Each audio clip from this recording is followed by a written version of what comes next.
Hi friends, నేను మీ జ్ఞానేశ్వర్. ఎంతమందికి promo చూస్తే కళ్ళల్లో నీళ్ళు తిరిగాయి అనేది నిజంగా కింద కామెంట్ పెట్టండి. ఎందుకంటే ప్రోమో చూస్తే రియల్గా అంత బాధ అనిపించింది. ఎందుకంటే ప్రతి మిడిల్ క్లాస్ ఫ్యామిలీలో ఏదో ఒక కష్టం 100% ఉంటుంది. ఎందుకంటే మనం అంతా మిడిల్ క్లాస్ ఫ్యామిలీలం కాబట్టి ఆ బాధ ఏందనేది నిజమైన మిడిల్ క్లాస్ పర్సన్ ఆ ప్రోమో చూస్తే 100% ఏడుస్తాడు. ఎందుకంటే అంత బాధ ఉంది. ఇమాన్యుల్ చెప్పే బాధ ఏంది, అలాగే ముఖ్యంగా కళ్యాణ్ పడాల తన పేరెంట్స్తో పడ్డ బాధ గురించి చెప్తుంటే లిటరల్లీ నిజం చెప్తున్నా, నా కళ్ళల్లో వాటర్ తిరిగినాయి. నిజంగా అంటే అదంత బాధ అనిపించింది. ఎందుకంటే చిన్నతనంలో నాకు కూడా సేమ్ ప్రాబ్లం. ఏం ప్రాబ్లం అంటే చిన్నతనంలో మా మమ్మీ డాడీ వ్యవసాయం చేస్తారు. అసలు చిన్నతనంలో మా మమ్మీ డాడీతో ఆడుకున్న సందర్భాలే లేవు. ఎందుకంటే వాళ్ళు మార్నింగ్ 6కి వెళ్తే నైట్ ఎప్పుడో 7-8 టైంకి వచ్చేవారు. మేము మార్నింగ్ స్కూల్కి వెళ్ళే టైంలో వాళ్ళు ఉండకపోవు, నైట్ స్కూల్కి వెళ్ళి వచ్చిన తర్వాత సాయంత్రం ఉండకపోవు. వాళ్ళు వచ్చేసి 7-8 ఓ క్లాక్ వచ్చేవాళ్ళు, మాతో కొద్దిసేపు ఆడుకునే వాళ్ళు, మళ్ళీ అందరం పడుకునే వాళ్ళు. మళ్ళీ నిద్ర లేచే టైంకి వాళ్ళు షేన్కి వెళ్ళిపోయేవారు. సో లిటరల్లీ అంటే మా అమ్మ డాడీ కష్టపడినందుకు ఇంతో అంతా మేము ఇప్పుడు వెల్ సెటిల్ అయినాం.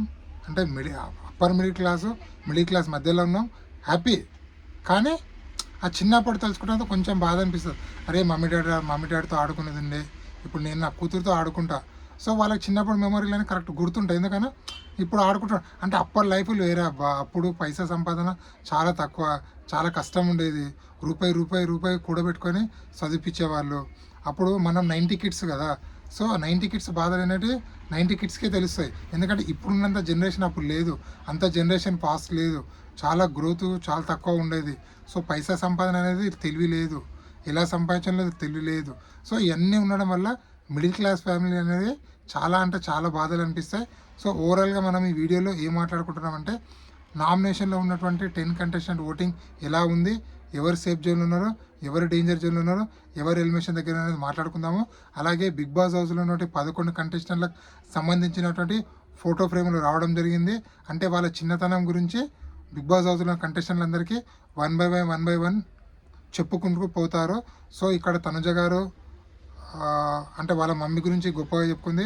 ఎందుకంటే నువ్వు సాధిస్తావు అని చెప్పి ఏ తల్లిదండ్రులైనా ఒక తల్లికి కానీ ఒక కొడుకుకి కానీ కూతురు కానీ చెప్పేది, నువ్వు 100% సాధిస్తావు, నువ్వు ట్రై చేయి, గట్టిగా ట్రై చేయి అని చెప్పి ప్రతి ఒక్కరు ప్రోత్సహిస్తారు. అదేవిధంగా తనుజ పేరెంట్స్ కూడా ప్రోత్సహించారు. సో వాళ్ళ డాడీ కన్నా వాళ్ళ మమ్మీ తనుజకు బాగా లైక్ ఉన్నట్లు అనిపిస్తుంది. సో తను అదే చెప్తుంది. సో వాళ్ళ డాడీకి ఇండస్ట్రీ అంటే ఇష్టం లేదు. సో కానీ తనుజ గారు ఇండస్ట్రీకి రావడం జరిగింది. సో ఇండస్ట్రీకి వచ్చిన తర్వాత వాళ్ళ మమ్మీ బాగా సపోర్ట్ చేయడం వల్ల తనుజ గారు పెద్ద సీరియల్లో యాక్టింగ్ చేయడం జరిగింది. అలాగే ఇప్పుడు బిగ్ బాస్లో విన్నర్ ఆర్ రన్నర్ పొజిషన్లో ప్రజెంట్ అయితే ఉంది. సో అలాగే ఇమాన్యుయల్ స్టోరీ అంటే కూడా చాలా బాధ అనిపించింది. సో చాలా మిడిల్ క్లాస్ ఫ్యామిలీ ఎవరిది, మన ఇమాన్యుయల్ది.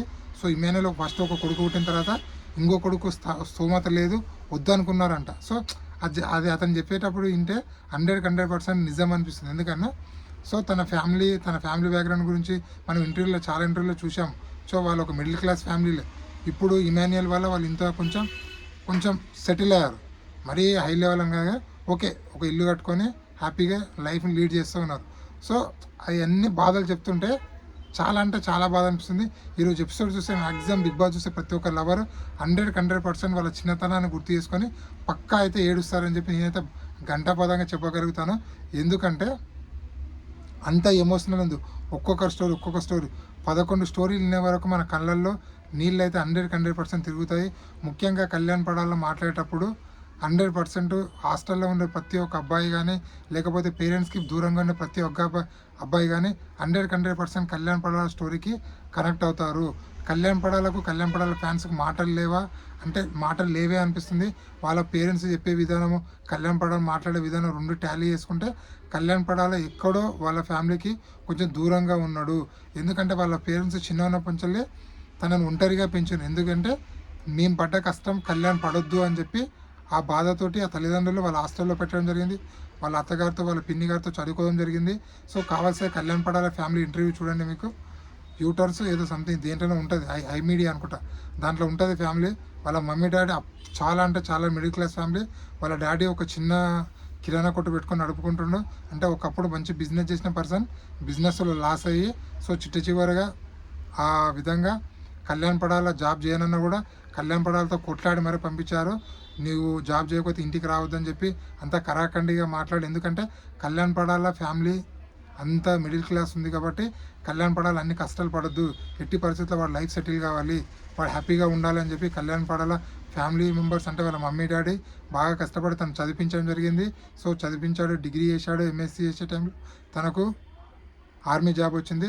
ఆర్మీ జాబ్ వచ్చిన తర్వాత కళ్యాణ్ పడాల వాళ్ళ పేరెంట్స్కు కనెక్షన్ తగ్గిపోయింది. ఎందుకంటే ఫస్ట్ నుంచి అలా హాస్టల్ ఉండడం వల్ల వాళ్ళ పేరెంట్స్కు తనకు కనెక్షన్ అనేది అంత లేదు. సో అదే విషయం ఈరోజు కళ్యాణ్ పడాల లైవ్లో చెప్పడం జరిగింది.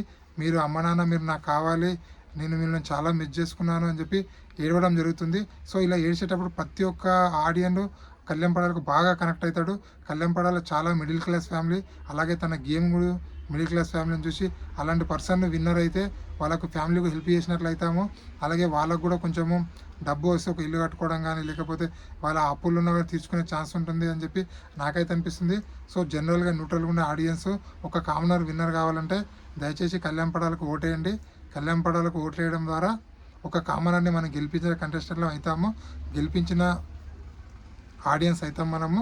సో అది మీ ఇష్టం, మీకు తనుజ ఇష్టం అయితే తనుజ కొట్టేయండి, లేదు ఇమాన్యుయల్ అంటే ఇమాన్యుయల్కి వేయండి, బర్నీ అంటే బర్నీ, ఎవరికన్నా వేయండి. కానీ కళ్యాణ్ పడాల గురించి ఒక్కసారి ఆలోచించండి. అరే ఈయన గెలిస్తే మనకి వచ్చే లాభం ఏంది?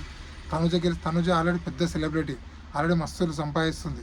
సో తను గెలవకపోయినా పెద్దగా వచ్చే నష్టం ఏం లేదు. కానీ కళ్యాణ్ పడాల గెలిస్తే తన లైఫే చేంజ్ అవుతుంది.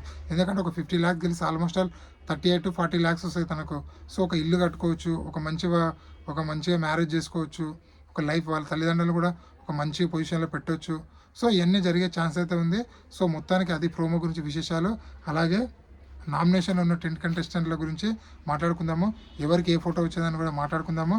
నామినేషన్లో టోటల్గా 10 మెంబర్స్ ఉన్నారు. కళ్యాణ్ పడాల, తనుజ, భరణి, సుమను, సంజన, రీతు, దివ్య, గౌరవ్, డిమాన్ అండ్ నిఖిల్. సో టోటల్గా 10 కంటెస్టెంట్లు అయితే నామినేషన్లో ఉండడం జరిగింది. కళ్యాణ్ పడాల ఓటింగ్ టాప్లో కొనసాగుతుంది 31%లో, అలాగే తనుజ ఓటింగ్ 27%లో, బర్నీ voting 10%, Suman voting 7%, Sanjana voting 5%, Ritu voting 4%, Divya voting 4%, Gaurav voting 3%, Demon voting 3%, Nikhil voting 2%. వీళ్ళలో సేఫ్ జోన్లో ఉన్న కంటెస్టెంట్లు ఎవరు అంటే కళ్యాణ్ పడాల, తనుజ, భరణి, సుమన్, వీళ్ళు నలుగురు సేఫ్ జోన్లో ఉన్నారు. డేంజర్ జోన్లో ఉన్న కంటెస్టెంట్లు, ఎలిమినేషన్ దగ్గర ఉన్న కంటెస్టెంట్లు ఎవరు అంటే సంజన, రీతు, దివ్య, గౌరవ్, డిమాన్, నిఖిల్. ఈ 6 కంటెస్టెంట్లు అయితే డేంజర్ జోన్లో ఉన్నారు. సో వీళ్ళలో ఎవరికి ఏ ఫోటో వచ్చిందంటే ఇమాన్యుయల్కి వాళ్ళ బ్రదర్తో ఉన్న ఫోటో వచ్చింది, కళ్యాణ్ పడాల లేడీ గెటప్లో ఉన్నటువంటి ఫోటో వచ్చింది, తనుజకు వాళ్ళ సిస్టర్తో ఉన్న ఫోటో, బర్ని గారికి వాళ్ళ చిన్నప్పుడు ఫోటో, సుమన్కి చిన్నప్పుడు ఫోటో, సంజన గారికి వాళ్ళ సిస్టర్తో ఉన్న ఫోటో, రీతుకు వాళ్ళ మమ్మీతో ఉన్న ఫోటో, అలాగే దివ్యకు బాయ్ డ్రెస్ వేసినప్పుడు ఫోటో, గౌరవ్కి చిన్నప్పుడు ఫోటో, డిమాన్కి సేమ్ ఫోటో, నిఖిల్ కూడా చిన్నప్పుడు ఫోటో. సో ఓవరాల్గా నామినేషన్లో ఉన్నటువంటి 10 కంటెస్ట్తో పాటు కెప్టెన్ అయినటువంటి తనుజతో పాటు ఇమాన్యుయల్ కూడా టోటల్గా అన్ని ఫ్రేమ్లో రావడం జరిగింది. 11 మెంబర్స్ ఉన్నారు. 11 మెంబర్కి అన్ని ఫ్రేమ్లో రావడం జరిగింది. ఈరోజు ఎపిసోడ్ ఎవరు మిస్ కాకండి, చాలా రసవత్తంగా చాలా ఎమోషనల్గా ఉండబోతుంది. ఇది బిగ్ బాస్ 9లో హైలైట్ అయ్యే ఎపిసోడ్ అని క్లియర్ కట్గా మనం చెప్పుకోవచ్చు. ఫ్యామిలీ వీక్ కన్నా ఈరోజు అనేది చాలా అంటే చాలా ఇంపార్టెంట్. సో ఎవరు మిస్ కాకండి. అలాగే నామినేషన్లో ఉన్నటువంటి 9 కంటెస్టెంట్లో ఎవరు ఎలిమినేషన్ అయితే బాగుందని మీరు అనుకుంటున్నారు అనేది కింద కామెంట్ పెట్టండి. అలాగే ఎవరికి మీ సపోర్ట్ ఎవరికి అనుకుంటున్నారు, అలాగే ఒక మేల్ కంటెస్టెంట్ విన్నర్ అవుతాడా లేకపోతే ఫీమేల్ కంటెస్టెంట్ విన్నర్ అవుతుందా, సో ఎవరు విన్నర్ అవుతారు అనుకుంటున్నారు అనేది కింద కామెంట్ పెట్టండి. అలాగే నా పేరు జ్ఞానేశ్వర్, నాకు ఒక ఇన్స్టాగ్రామ్ ఐడి ఉంది. ఆ ఇన్స్టా ఐడి పేరు జ్ఞానేశ్వర్ బీబీ రివ్యూస్ ఉంటుంది.